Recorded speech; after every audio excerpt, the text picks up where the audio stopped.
Many investors supposed that the news on the agreement of the OPEC Plus countries to reduce oil production would revive the market.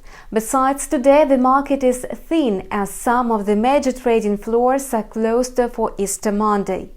However, it seems that traders did not take notice of the news on the OPEC Plus agreement, so the trading sentiment is still subdued. You will get more details about the historic deal of the OPEC Plus alliance, as well as how the oil prices and the commodity currencies responded to this event in our next video review. For now, let's find out what is going on the currency market. Currently, speculators are seeking shelter in the safe haven assets.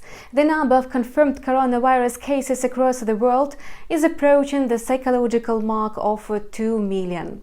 The pandemic has already significantly affected the global economy. The stock markets have kicked off the new trading week in the red.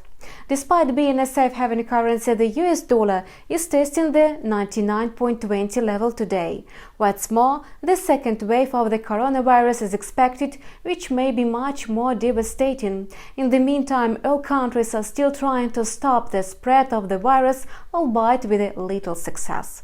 In China, a new outbreak of coronavirus occurred in Heilongjiang province on the border with Russia.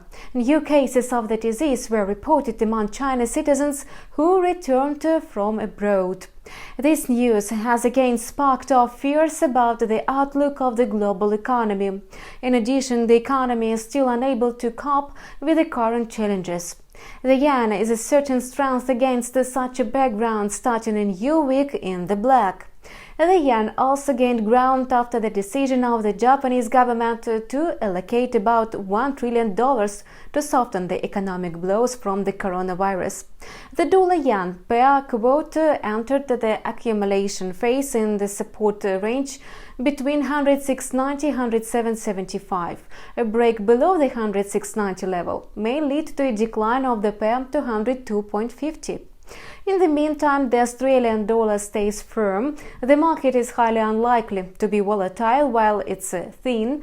Yet on Friday, the pair reached the level of 0.6360, signaling the possibility of a downward trend. The downward movement will happen if the pair drops below the 0.6215 level. The medium-term target level is located at 0.5815. That's all for now. We wish you profitable deals. See you on our channel with a new video in a couple of hours.